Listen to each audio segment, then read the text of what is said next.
आप जी को ये दास ऐसा ज्ञान देना चाहता है कि आप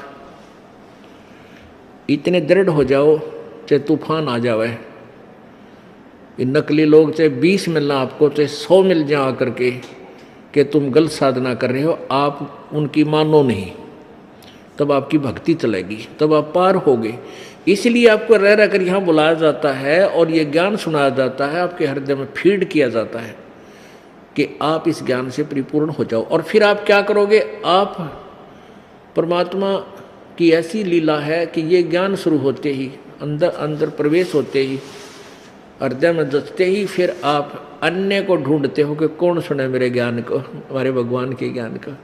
तो ऐसे ही एक विस्फोट होगा कुछ दिनों में, धीरे धीरे जनसाधारण को आप भी समझाओगे, सब धीरे धीरे ऐसे हम अपने ज्ञान का फैलाव करेंगे। सत्य सच्चाई, सच्चा ज्ञान है।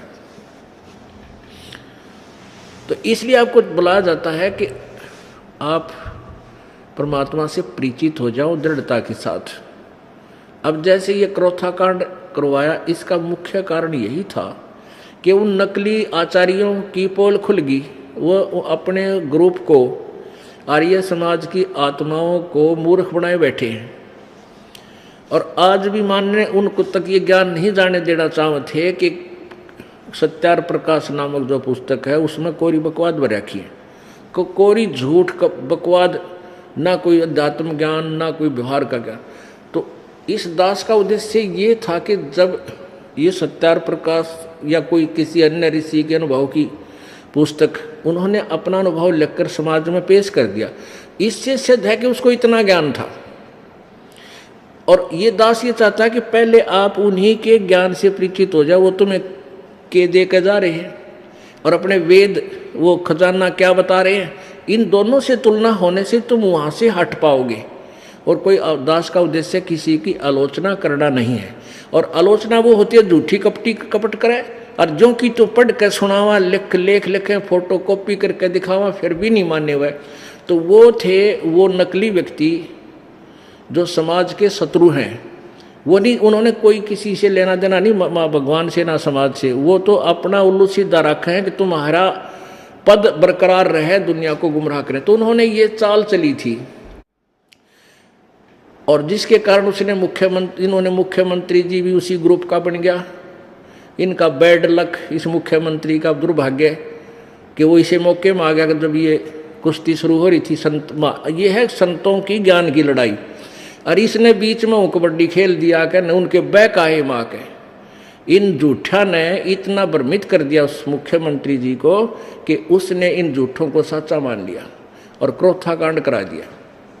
अब ये क्रोथा कांड होने से परमात्मा ने अपने बच्चों की ये देखना था कि जो बगीची हमने लाई है ये कितनी जड़ पकड़ेगी, ये कितनी मजबूत होगी या कच्ची है।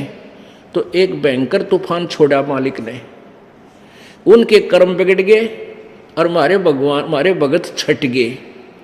यानी इतने तूफान में भी इतनी बकवाद, इतनी झूठी, तो अखबारों में भी, मीडिया में भी, इलेक्ट्रॉनिक मीडिया में भी इतनी झूठ बोल दी, और फिर भी हमारे भक्त टस से मस नहीं हुए और उससे अधिक बढ़कर अब उपदेश लेने आ रहे हैं। तो दास ये चाहता है कि आप इतने मजबूत हो जाओ कि किसी के तोड़े नहीं टूटे। तो फिर वो बाग फड़ा करे। उस हमारी दास की मेहनत सफल हुई। इतने बड़े भयंकर तूफान में भी एक भी टहनी भी ना टूटी मेरे बगीचे की। इस दास का, ये दास नौकर है, बगीचा उस कबीर भगवान का। आप उसके बूटे हो, पौधे हो, आप इतने मजबूत हो गए कि आप एक भी ना टूटा, बल्कि और आण लाग रहे हैं दूर दूर तक। इस तत्व ज्ञान से परिचित होकर वो पुण्यात्मा सैलाब की तरह उठकर आएंगे कुछ दिनों में, आप देख लेना। अब ये ज्ञान रह रह कर आपको इसलिए समझाया जा रहा है, इसलिए बताया जा रहा है कि आप परमात्मा से परिचित हो जाओ। और दूसरा ये है कि आपको धनी बनाया जा रहा है, भक्ति का धनी, क्योंकि ये एक ज्ञान यज्ञ है और एक यज्ञ का बहुत पुण्य है। हमने यज्ञ भी करनी है, मंत्र जाप भी करना है। और उन यज्ञों के बिना हमारी ये भक्ति रूपी जो सतनाम रूपी पौधा प्रफुल्लित नहीं हो सकता। जैसे बीज जो है उसको पौधा बनाने के लिए, पेड़ उसको प्रफुल्लित करने के लिए खाद और जल सिंचाई की विशेष आवश्यकता होती है, ऐसे ही भक्ति सतनाम रूपी पौधे को जो बीज आप में बीजा है, इसके लिए ये यज्ञ, ज्ञान यज्ञ, धर्म यज्ञ, हवन यज्ञ, परिणाम यज्ञ,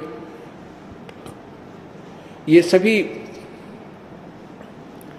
और ध्यान यज्ञ, ये सभी यज्ञ करवा के आपके भक्ति रूपी पौधे को हमने परिपक्व करना है।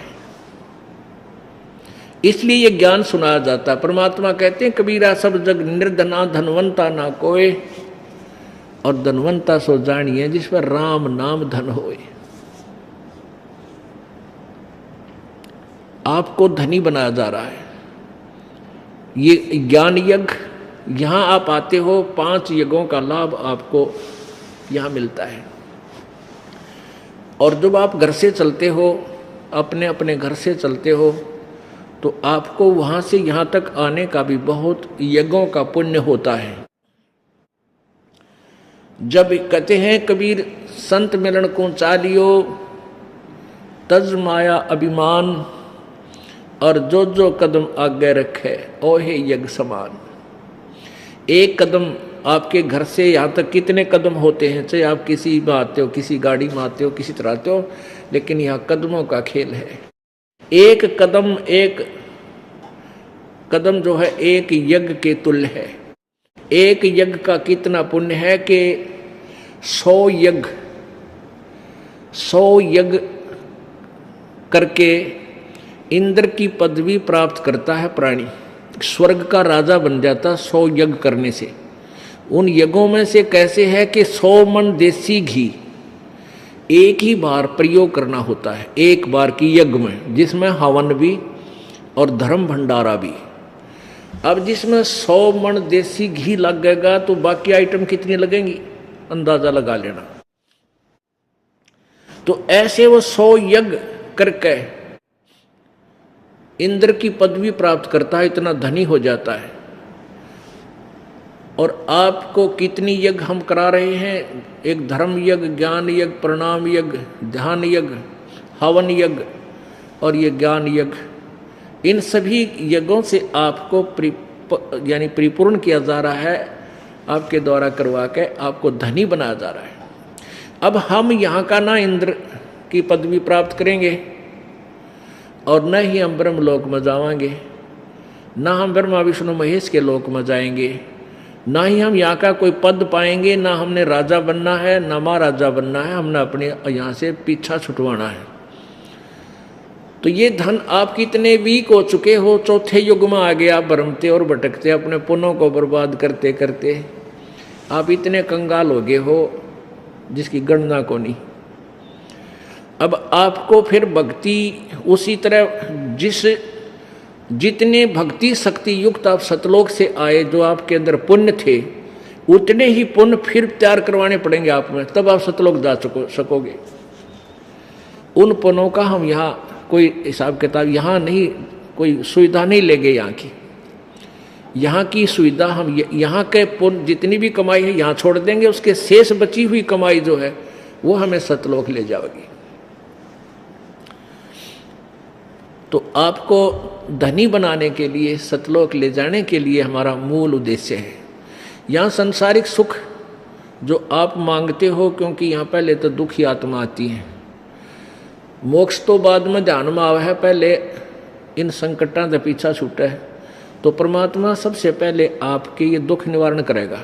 अगर आप ये वीडियो YouTube पर देख रहे हैं तो हमारे चैनल को सब्सक्राइब करें और बेल आइकन को दबाना ना भूलें। अगर आप Facebook पर ये वीडियो देख रहे हैं तो हमारे पेज को लाइक करें।